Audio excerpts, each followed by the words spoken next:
welcome to The Natural View. I'm Maggie Jaqua. I'm the content director of WholeFoods magazine, and I'm here with my co-host, Todd Pauli of 24 Stories Marketing. Hi, Todd. Hey, Maggie, good to see you. Good to see you too. And we have a special guest today. We have Jeff Lind. He's the National Director of B2B Sales for Novozymes One Health. Welcome, Jeff. Good morning. How are you, everybody? We're good. Doing well. We're happy to have you here. Pleasure to be here.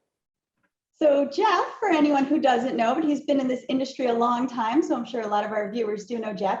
He's a seasoned sales executive. He has experience at some of the industry's most notable companies, Natreon, Nanopharma, Sabinsa, and he's played a key role for some of the industry's most successful branded ingredients. And for the past 6 years, he's been focusing on vitamin K2. So today we're here to learn more about K2 and also to talk about the branded ingredient MenaquinGold. So Jeff, can you start off by clarifying the different forms of vitamin K? Absolutely. But actually, before I get to that, you call me a seasoned veteran. That's a really nice way of saying old. So I appreciate that very much. This is my 32nd year in the industry. So yeah. But anyhow, back to vitamin K. So there are two main forms of vitamin K. First of all, vitamin K is a fat-soluble vitamin, and the best known of the two K vitamins is vitamin K1 or phylloquinone, and it's used for clotting. This was discovered by Danish scientist Henrik Dam, who started his research with chickens in 1929. And actually won the Nobel Prize in 1943 for his work on vitamin K. And actually, it's called vitamin K because in German, coagulation starts with the letter K. So they named it vitamin K. Anyone here who's born in the West in a hospital, the first two things they did, they smack you on the butt and they give you a shot of vitamin K to make sure that you coagulate, your blood coagulates well. And the sources of vitamin K1 are green leafy vegetables. Vitamin K1 is used primarily in the liver, by the liver. The other main form of vitamin K is vitamin K2 or menaquinone. And menaquinone is primarily used outside the liver or extrahepatic, and therefore it's available to peripheral tissues. The best source of menaquinone or menaquinone 7 is the Japanese food natto. And if I don't know if anybody of you tried it, it's an acquired taste for Westerners. Vitamin K2 or menaquinone has only a minor effect on coagulation, but there are 15 plus, or actually 18, I believe is the accurate number, of K-dependent proteins that vitamin K2 acts on, and therefore it has action and activity in a series of different bodily functions. The first main studies were done by a Norwegian scientist. In Norway, there were a large number of hip fractures, and he wanted to know why more hip fractures there than elsewhere. So he studied populations that actually had low hip fractures. There was a population in Japan that ate a lot of natto. And then he compared that, and they had very low hip fractures. And then he actually compared that to the section of Japan that didn't eat natto and saw that they had high hip fractures. So he noticed the correlation between natto and then digging deeper, it was actually vitamin K2. And K2 is lacking in the Western diet. It's generally found in fermented foods. So obviously natto, which is fermented soy, some of the stinky cheeses and curd cheeses, which we don't eat very much in our diet. And in organ meats, also not a major part of the current Western diet. So as a result, K2 is mainly found in a dietary supplement as opposed to in our diet. Well, you mentioned a couple of those sources. I wonder if we could talk a little bit more in depth, Jeff, about some of those sources and how they differ. Can you run through that for us a little bit? Well, in terms of the sources for supplementation or the foods. Let's talk supplementation. Okay, so obviously the obvious one to use was soy. If you found that K2 was very high in natto, which is fermented soy, and K2 is produced via fermentation, so the initial material was used with soy as a feeder stock. The issue with soy, as we know, especially in the United States, is that there are allergies, and there are people who are opposed to using soy, having soy as part of their diet. So Synergia or MenaquinGold is actually used with chickpea as the source, the protein source in the fermentation, and we have found through a proprietary process that we can get at least as much, if not more, vitamin K2 from the chickpea as opposed to soy, and therefore no soy ever touches our product. So it's a totally soy-free product process. It is non-GMO project verified. It is vegan compliant, kosher, halal, etc. So it checks all the boxes. A lot has been learned about the connection between vitamin K2 and calcium. Can you talk us through the connection there? Absolutely. So in 2013, there was a seminal study done on postmenopausal women and vitamin K2 and calcium and bone building. And so what happens is when your body takes in calcium, it needs to determine where it's going to go. And I like to say that vitamin K2 is a traffic cop. Your body takes in calcium, and you want it to go to bone and away from the soft tissue, the arteries, etc. And vitamin K2 actually acts as that traffic cop. It activates osteocalcin, which brings it to bone and helps build bone. It also activates matrix GLA protein, which takes it away from the arteries. So the interesting thing, we several years ago, there was something known as the calcium paradox, and that was we know we need more dietary calcium, specifically teenage girls and postmenopausal women. Although we all need more, we need additional calcium, but those two groups specifically.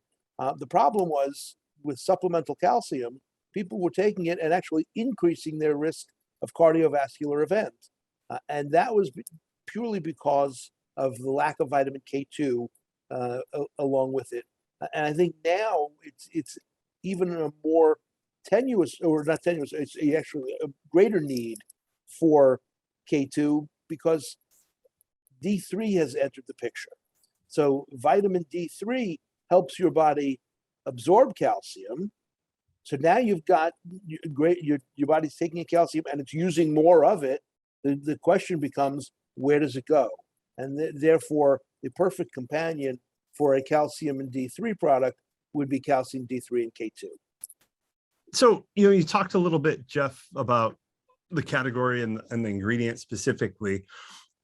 There's a lot of growth behind K2 lately, and I'm just wondering what's driving that demand or the public awareness of that in your view. Well, I think what's driving the demand, actually, there are several things. First of all, as I said, since there are 18 identified vitamin K dependent proteins, it's useful in multiple categories. So as opposed to being a single health indication nutrient, there are several. So as I started to say, that originally it was bone health, and then 2 years later there's the seminal study done for cardiovascular health. So, but now there's several studies. We specifically in MenaquinGold, we've done 5 human clinical trials on peripheral neuropathy, showing its effect on peripheral neuropathy. So there are several categories. There's real science, and with the popularity of K2 and D3 and solving the calcium paradox, we have a greater interest in K2 at the moment.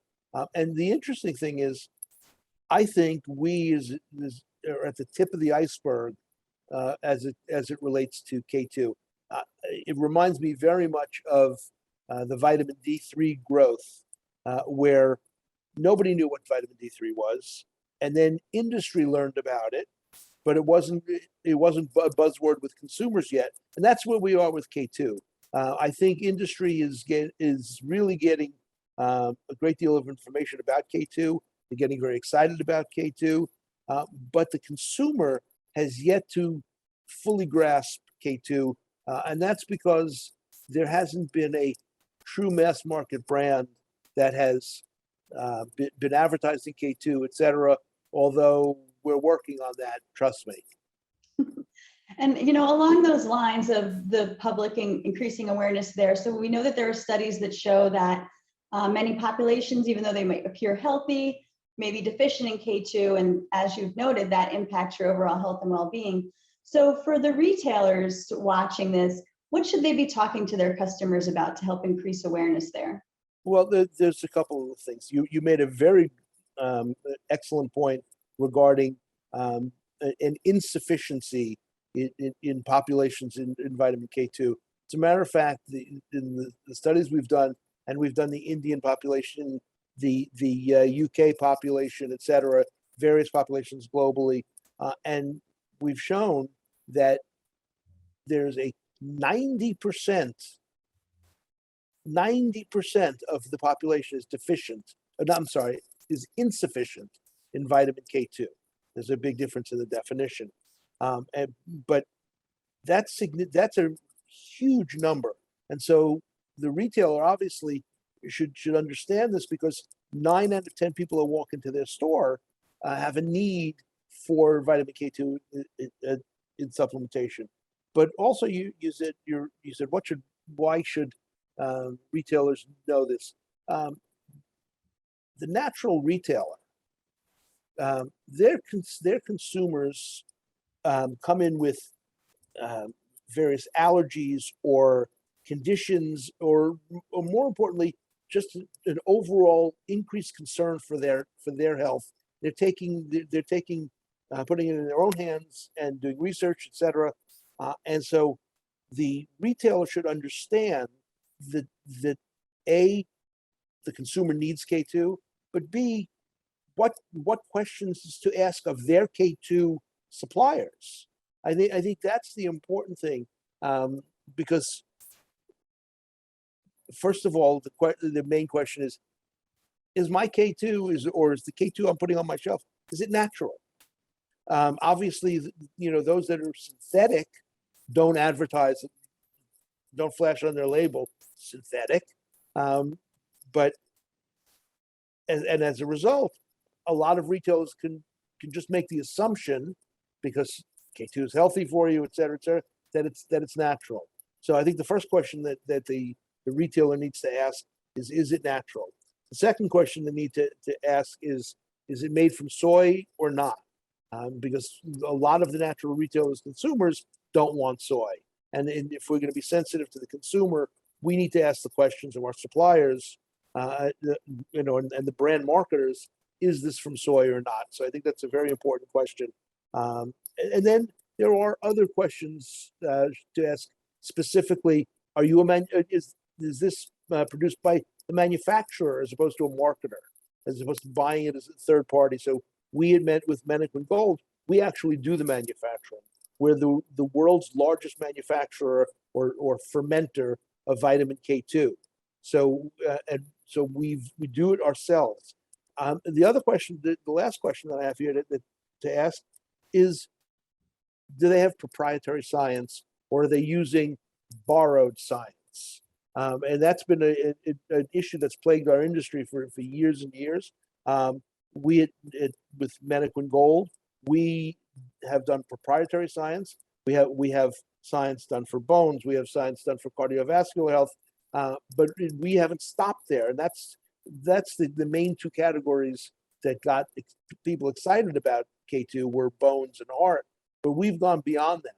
We have, as I said earlier, 5 clinicals for peripheral neuropathy. We've got clinicals for VO2 max.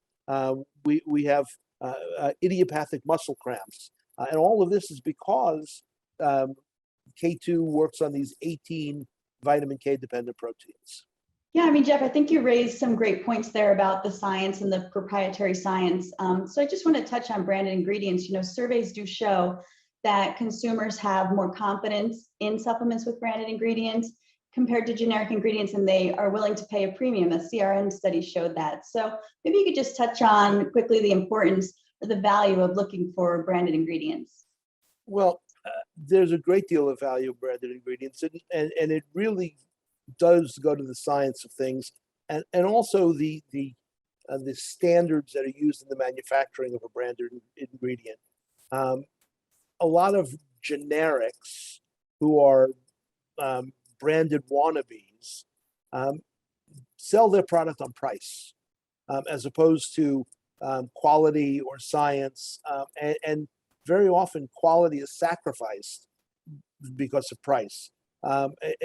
I think the retailer understands now, or is getting to understand the fact that you need to pay for quality, you need to pay for science, and the branded ingredients as opposed to these generics. It's the branded companies that are actually going to pay for science, and science is very expensive. We've done over 50 clinical trials with our material. We have over 50 studies and papers that have been published, and that costs money. But we're willing to spend that money because we understand the value that it brings, not only to our product, but to the retailer and to the consumer who takes our product.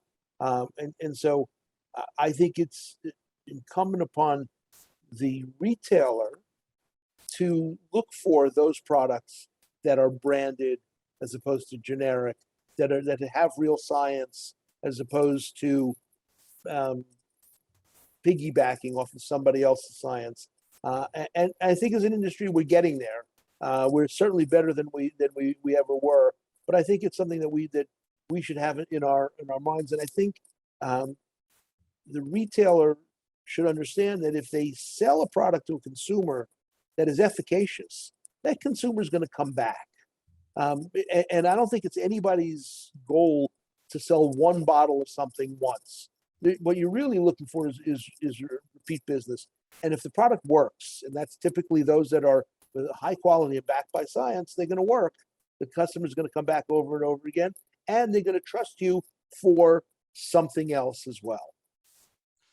Yeah, that makes sense. We talk about that so much on here about, there's this huge cycle of, if you support the people who are investing in ingredients and science, the whole supply chain works better, all the way down to the consumers recognizing and caring enough to look for those branded ingredients supported by science. That's how everything, it promotes quality, it promotes further sales. So that's an important message.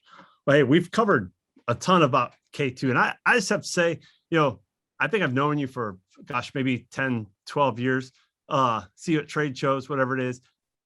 And in talking, over the last few months off and on about K2, I think you're especially passionate about this one. Like when you get into the science, you get a little fired up, Jeff. And I'm just wondering, from your perspective, it seems like you're really excited about the science and what you guys have going here. I just want to say that's good to see. I love to see you guys lining up the science along with just the overall demand growing for K2. It's exciting. And, I think we've covered everything, but if there's something else that we should talk about here, or you want to wrap up some final messages, now's the time to let that excitement shine. What do you have? Well, I'll talk about one part of it. Why am I so excited about it? Yes, it's the science, and it's real science. That's a double-blind, placebo-controlled human clinicals, the gold standard of science, and that excites the heck out of me, as opposed to some of this, less than quality science I've seen on ingredients. But I'm a consumer as well as a manufacturer. And yes, I've been in the industry for, as I said, 32 years. But the three, so peripheral neuropathy, I talked about it a couple of times. We have science for peripheral neuropathy. I unfortunately suffer from peripheral neuropathy. And one of the causes, I mean, the main cause for peripheral neuropathy is diabetes, the diabetic related peripheral neuropathy. 65% of diabetics, up to 65%, have neuropathy, peripheral neuropathy. So it's a huge category. B12 deficiency causes peripheral neuropathy, but there's also something known as chemotherapy-induced peripheral neuropathy. There are chemo drugs that actually cause this as well. I, fortunately or unfortunately, depends on how you look at it, I'm a cancer survivor. I mean, fortunately because I'm a survivor, unfortunately because I had cancer. But I actually had chemotherapy, and I suffer from chemotherapy-induced peripheral neuropathy. And when my company found out that I have this issue, they were all excited. And why all this excitement? Because I could be a test case for them. Yes, we have 5 human clinical trials, but here we have one of our own. So they actually sent me product, and I will tell you, and this is as someone who's been using it now for a while, let's just put it that way, that while it hasn't taken it away entirely, it's easily 75 to 80% better. I'm actually able to wear sneakers again, which I couldn't with peripheral neuropathy. And anyone who knows me knows that that's my footwear of choice. As a matter of fact, I was married in full formal attire with black Chuck Taylor high tops. Oh, I love it. And That's so excellent. And so not being able to wear sneakers for me was really a challenge. I can wear sneakers now, and it's all due to vitamin K2. So yes, I'm passionate about the science. I love the quality of our product. I think that it's unparalleled in the industry. But as I said, I'm also a consumer, and I actually love what it did for me. Yeah, that's amazing. That explains a lot behind, you believing in the science, but also having this personal connection. Yep. That's excellent. Well, thank you for sharing that with us and all of this research. I know you'll keep us posted at Whole Foods Magazine as more findings or company news come out. And also anybody who's interested in more information can head to the MenaquinGold.com website for that. And Jeff, thank you for being here with us. It was a pleasure. I had fun. Great. Thanks, Jeff.